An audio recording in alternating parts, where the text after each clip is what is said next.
welcome to a brand new episode of Global Scan, a show that gives you a 360-degree view of major global developments and brings out India's foreign policy perspective towards the neighborhood and beyond. On the show today, the Asia-Pacific group of the Financial Action Task Force has put Pakistan in the enhanced expedited follow-up list or blacklist after finding that it did not comply on 32 compliance parameters of terror financing and money laundering. Also on the show, Prime Minister Narendra Modi visits France in his first visit to a European country in his second term as Prime Minister. All that and more in Global Scan. I'm Munmun Bhattacharya. First up, the headlines. Another setback for Pakistan. Asia-Pacific group of the global watchdog for terror financing and money laundering, the Financial Action Task Force, puts Pakistan in enhanced blacklist for its failure to meet its standards.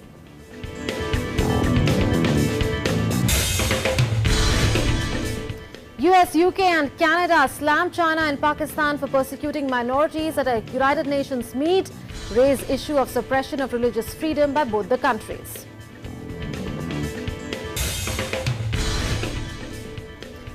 India and France ties touch a new high. Prime Minister Narendra Modi holds bilateral meeting with French President Emmanuel Macron. Both leaders discuss a wide range of issues. Fires rage at a record rate in Brazil's Amazon rainforest. World leaders express concern. French President Emmanuel Macron calls Amazon rainforest fires an international crisis. Sudan gets a new prime minister as the country embarks on a 3-year transition to civilian rule. Abdallah Hamdok vows to rebuild Sudan's battered economy.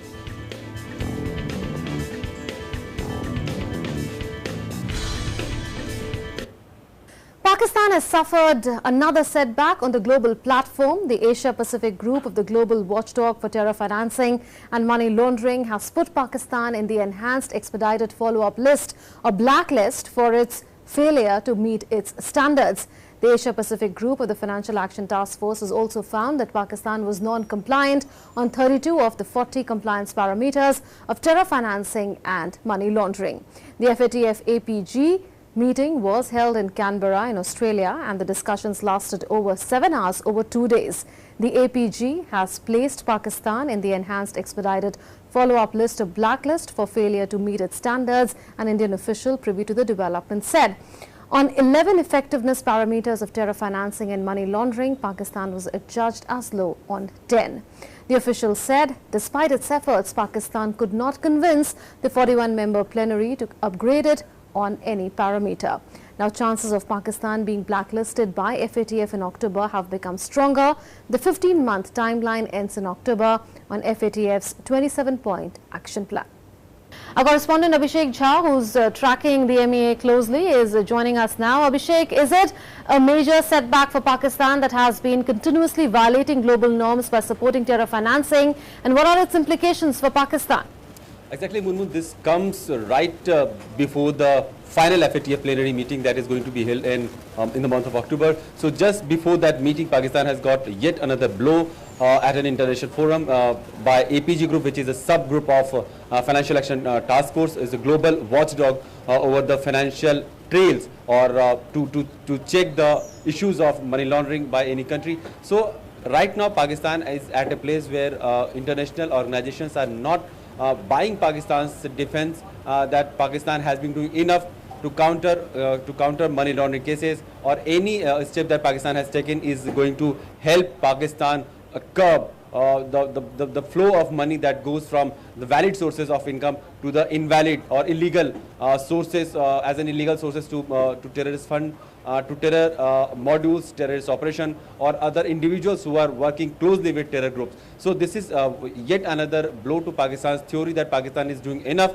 to counter terrorist activities and terrorist operation in its land. Abhishek, going forward, what action can we expect on Pakistan in October?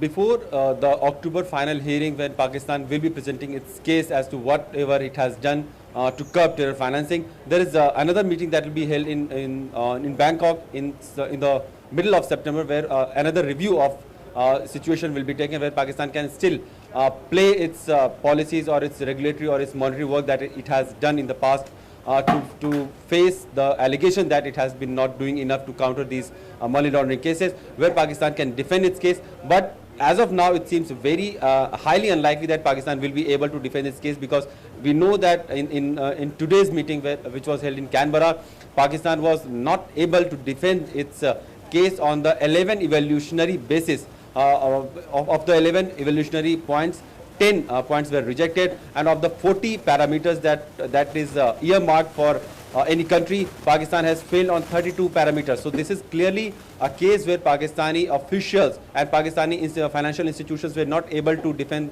themselves as to whatever they have been doing. And also to tell you, Munmun, FATF does also check routinely what are the technical implications, what are the technical measures that any country is trying to take in order to control any sort of money flow emanating from its soils to organizations which are illegally and illicitly using those money for drug trafficking, for money laundering, and for cases which are directly related to terror activities. Okay, so troubles are set to mount for Pakistan. Thank you, Abhishek, for joining us with those updates. And the embarrassment continues for Pakistan and China. The UN meet on safety of religious minorities has expressed concern over the treatment meted out by Beijing and Islamabad to religious minorities in their countries. The meeting was held in New York. Many nations, including the US, UK and Canada, slammed the two countries, saying that a large number of people have been marginalized in their own societies in these nations. They urged them to respect the human rights and fundamental freedoms of everyone. Has spoken up for the rights of religious communities and minorities across the world. From the Uyghurs in China, Christians and Ahmadis in Pakistan, as we heard from Naveed. In Pakistan, religious minorities continue to suffer from persecution, either at the hands of non-state actors or through discriminatory laws and practices. We remain deeply concerned about the Chinese government's escalating, widespread, and undue restrictions on religious freedom in China. And we urge the Chinese government to respect the human rights and fundamental freedoms of everyone in that nation. We must unequivocally call out attacks, whether directed at Christians in the Middle East and elsewhere, Christians in Pakistan, a deepening crackdown on Uyghurs and members of other religious minorities groups in China. India's permanent representative to the UN, Syed Akbaruddin, tweeted saying fulmination on social media by an important personality urging that the first International Day for Victims of Violence based on religion today highlight an issue of his choice did not match what was repeatedly said at the UN. Now a look at how India-France ties are at a new high.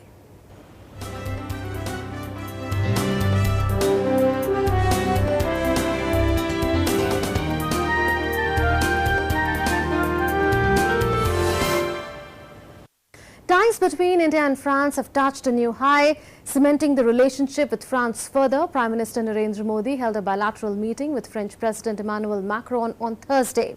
The two leaders discussed a wide range of issues from terrorism to skill development. Making its stance clear on the Kashmir issue, France said that it is a bilateral issue between India and Pakistan.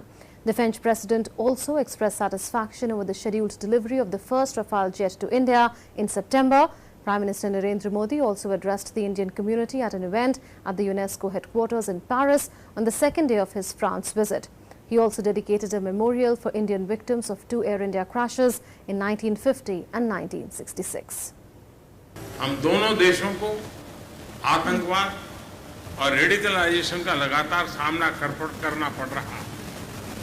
Cross border terrorism का मुकाबला करने में हमें France का बहुमूल्य समर्थन और सहयोग मिला है। इसके लिए हम प्रेसिडेंट मैक्रो का धन्यवाद देते हैं। हमने सिक्योरिटी और काउंटर टेररिज्म पर सहयोग को व्यापक बनाने का इरादा किया है। मैरीटाइम और साइबर सिक्योरिटी में भी हमारे बढ़ते सहयोग को और मजबूत करने का फैसला भी हमने किया है। PM Modi and President Macron also discussed the Kashmir issue. President Macron assured Prime Minister Modi of France's support to India's stand. He called for restraint and dialogue to ensure peace and stability in the region. President Macron categorically stated that Kashmir is a bilateral issue between India and Pakistan and said that he will communicate the same to Pakistani Prime Minister Imran Khan. जो भी attack हुआ था उसके लिए हमने अपनी सहानुभूति जताई है और हम ये कहेंगे कि हम आतंकवाद पे भी एक दूसरे के साथ मिलकर काम करते रहेंगे। ये जो स्थिरता की जो नीति है उसको हम पूरी तरह से समर्थन देते हैं। कुछ दिनों बाद मैं पाकिस्तान के प्रधानमंत्री के साथ भी बातचीत करूंगा ताकि हम उनको भी यही कहें कि ये बात इस मुद्दे पर जो है वो द्विपक्षीय तौर पे ही बातचीत होनी चाहिए। हम जो चाहते हैं वो कि इसके हर जगह पे स्थिरता रहे और कोई आतंकवाद की घटना ना हो। President Macron congratulated PM Modi for the election result. The two leaders discussed the upcoming G7 summit. Climate change is a shared priority that both nations will take to the G7 table. India and France have spearheaded the International Solar Alliance. Enhancing the digital as well as space partnership was also discussed. An agreement was reached on the cybersecurity front. Skill development was also discussed. On the civil nuclear front, both nations agreed to work on the Jaitapur plant of the next year. President Macron said bilateral trade between India and France has increased by 25% over the last 1 year. An Indian cultural festival, Namaste France, will be organized in 2021-22. Defense and strategic ties too were discussed. President Macron expressed happiness over the Rafale deal and said that the first Rafale jet will be delivered by September. पहला जो Rafale का जो विमान है वो अगले महीने भारत पहुंच जाएगा और ये हमारे लिए बहुत ही बड़ी बात है। अगर हम सिविल न्यूक्लियर की बात करें, रासायनिक परमाणु की बात करें, तो हमने ये कहा है कि इस साल के अंत तक जैतापुर पर हम ऐसे कुछ चीज़ों पर काम करेंगे ताकि इस साल के आखिर तक हम इस परियोजना को आगे ले जा सकें। India and France inked an MOU in the field of renewable energy.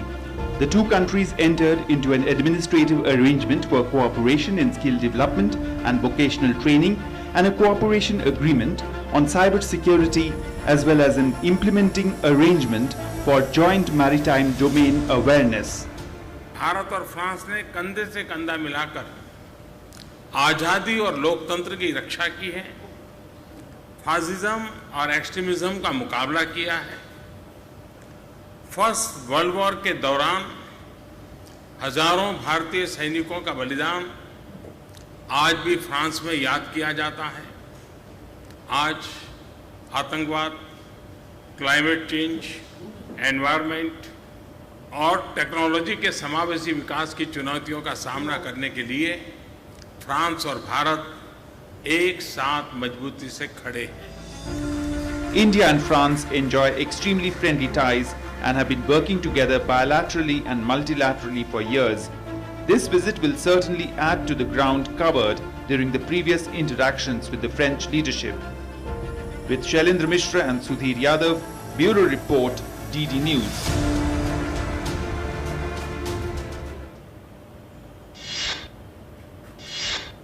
To discuss the significance of PM Modi's visit to France and what it means for India-France ties, we have with us Arvind Gupta. He's former Deputy National Security Advisor and Director with Vivekanand International Foundation. I welcome you, Mr. Gupta. India and France have signed 4 agreements. Besides that, a roadmap has been unveiled on the issues of cyber security as well as digital technology. We know that both the leaders have emphasized on the deep level of trust that exists in the India-France strategic partnership. Would you say that France is emerging as one of the closest partners of India in Europe? Indeed. Since 1998, when India and France defined their partnership as strategic, there have been incremental steps, and now we are seeing a culmination of that partnership into a truly strategic partnership. In fact, as the joint statement notes, this visit of the Prime Minister to France will put in new ambition into the strategic partnership by bringing in new areas, and some new areas have already been mentioned. I think space is a very important area, digital technologies and cyber security, maritime domain awareness. These are really strategic areas because in future India's strength will depend upon the application of technologies to our development and to our security. And I think France is very well placed. It's a P5 member. It's a developed country. And not only that, just as India needs France, France also today needs India, because India-French relationship should be seen not simply as a bilateral relationship, but also in the larger context of Indo-Pacific, because France regards itself as a Indian Ocean power, and it has a considerable presence in South Indian Ocean, and India is also defining its strategic space, bordering, extending from the Pacific to the eastern shores of Africa. So I think France becomes very important for us, and there are hardly any issues between India and France. What remains to be done is to really speed up the culmination or operationalization of some of the things that have been discussed. Mr. Gupta, what do you make of the way President Macron made an exception in a way for Prime Minister Narendra Modi? He went out of his way to host PM Modi to a bilateral summit, and the way an invitation was extended as a special invitee to Prime Minister Narendra Modi for the G7 summit. And President Macron even said in his press statement that the issues that are to be discussed, for those issues to lead to concrete outcomes, it is important that India be present there. G7 is an important forum, but I think over the years its importance has been declining. It's G20 which has now become a very important forum. But this year France is holding the presidency, and they don't want to, like happened last time, they don't want G7 to be faced with some problems, particularly on issues like climate change, etc. So I think the issues which G7 is discussing, things like inequality, things like climate change, in these areas India has a lot to contribute, and France has recognized the importance of India. It also is indicative of the fact that India's stature internationally has been rising, and this is an indication of the fact that France recognizes that India's stature is high. So bringing India into the G7 as a special invitee and talking about some of these issues is a very smart move on part of President Macron, because it will not only enhance the importance of G7 but also the French presidency. How important are defence as well as civil nuclear cooperation as key pillars of the India-France strategic partnership? Because we know that now there is a growing focus on Make in India in defence after India and France signed an agreement for 36 Rafale aircraft. Besides that, there's also stress from both the sides that we need to negotiate as soon as possible and conclude the negotiations on the Jaitapur nuclear power plant project. Defence cooperation has emerged as the linchpin of India-France cooperation in the last few years. The agreement to buy the Rafale fighter jets, of which the first will arrive soon in September in India, I think that's a culmination of a hard work done by both sides. And here again the needs are complementary. India requires some of the equipment which France produces, a very technologically of a very high standards. So buying Rafale and also the cooperation on the production of Scorpene submarines, these are very much in line with the needs for India. And at the same time, France is looking for markets for their defense exports. So I think this is mutually complementary. But what will happen in future, and it's already happening, is that there is now greater interoperability between India and France as far as the joint exercises between the armed forces of the two countries are concerned. So this interoperability will lead to higher level of defense cooperation. So we have joint exercises between the navies and the air force, and soon there would be joint cooperation between the army as well. So given the vast area in which these joint exercises are going to be held, I think this will also bring a new dimension to the Indo-Pacific. Having said that, India, Prime Minister Modi have declared Make in India is a very high priority for India, and there again France can set up defense manufacturing in India. So that would be the next level of defense cooperation. So France can help India to strengthen its defense manufacturing under the Make in India program, under which some technology transfer can also take place, some joint ventures can be signed, and also the tier 2, tier 3 industry in India, they will also get a fillip.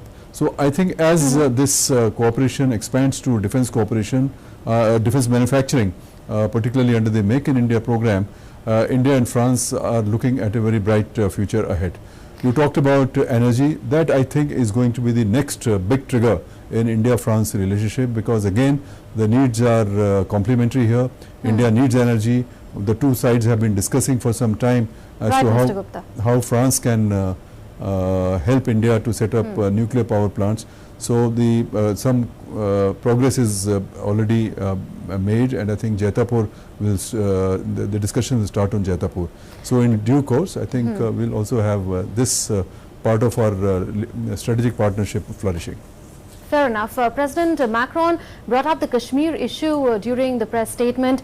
He said that he will be conveying to Pakistan Prime Minister Imran Khan soon that Kashmir is an issue that has to be solved through bilateral political dialogue between the two countries. How do you look at the kind of support that France has given to India since India's decision to partially abrogate Article 370 in the UNSC and beyond? France's support to India has been exemplary. Not only did they support India in the UN Security Council closed door meeting on 370 on Kashmir, but now the assurance has been given by the French President that he would also tell the Pakistani Prime Minister that it is a bilateral issue and should be resolved through dialogue. So I think this is something that India should welcome and would welcome, and coming from a member of the P5, I think it's a very important assurance for India.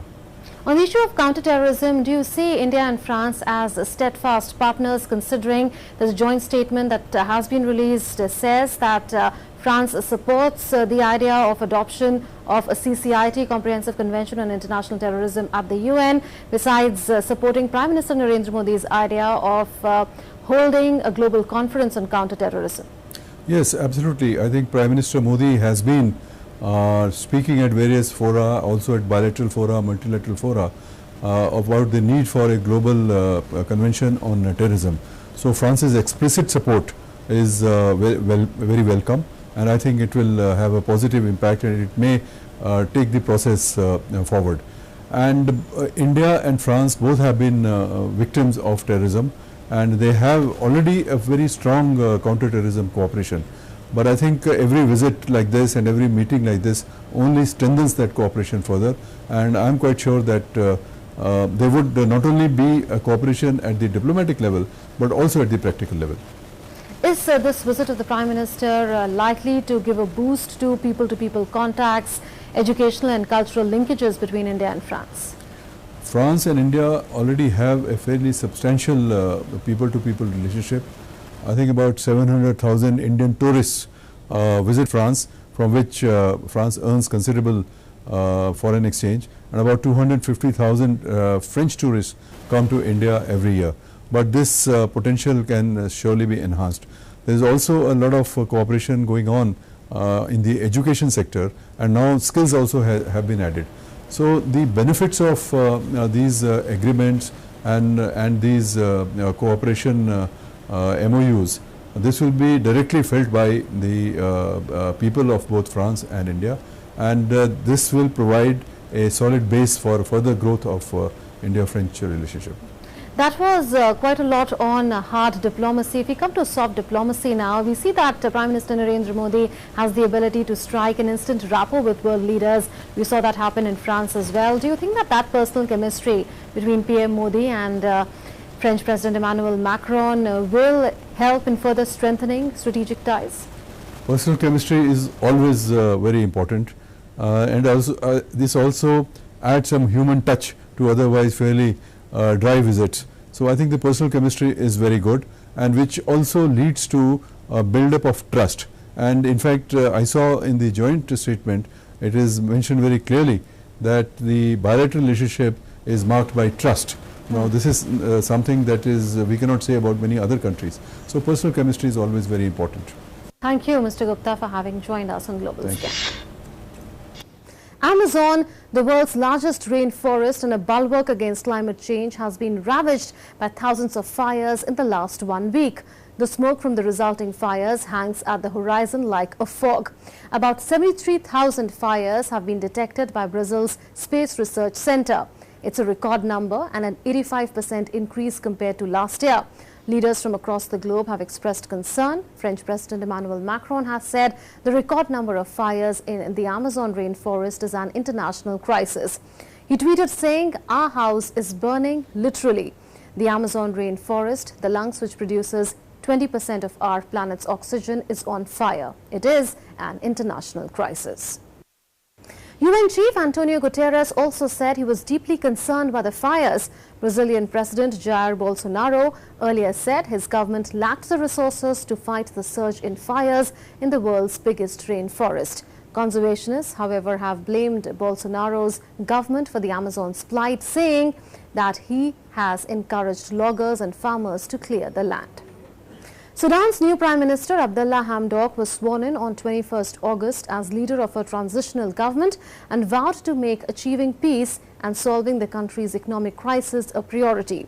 The appointment of new Prime Minister comes months after a mass protest movement forced the military removal of long-time authoritarian President Omar al-Bashir. Burhan and other military officers overthrew veteran leader Omar Hassan al-Bashir in April in response to months of protests over economic hardships and dictatorship. 9 members of the council were sworn in about 2 hours after Burhan took the oath on Wednesday.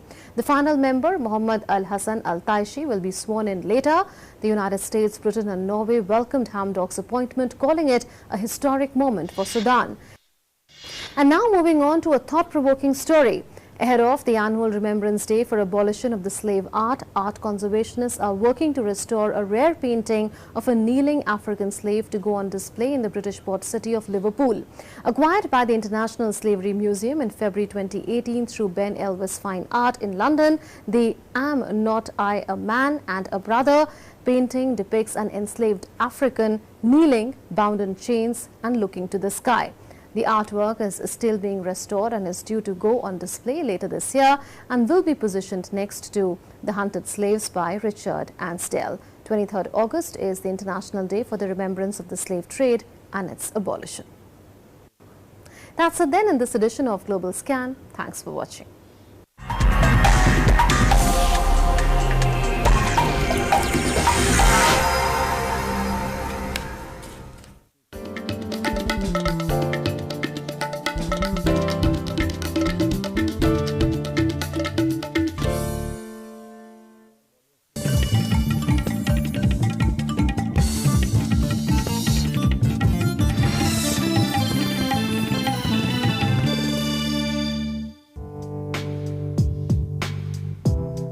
On the high-altitude Himalayan region is home to many medicinal plants that have been used since ancient times. One such medicinal herb is Kira Jari. It is also known as Yarsa Gumba or Cordyceps sinensis. In view of the medicinal qualities of the herb, Forest Research Institute Dehradun has devised a technique for artificial cultivation of the herb. Because of this, it can now be grown under controlled conditions in a laboratory. Kira Jari is actually a result of the parasitic relationship between a fungus and the larva of an insect which lives at high altitudes. The fungus germinates in living insects or larvae, kills and mummifies them, and then it grows from the body of the insect. For the production of its substitute in laboratory, this spore or sac of the fungus is taken out and grown on the PDA plate.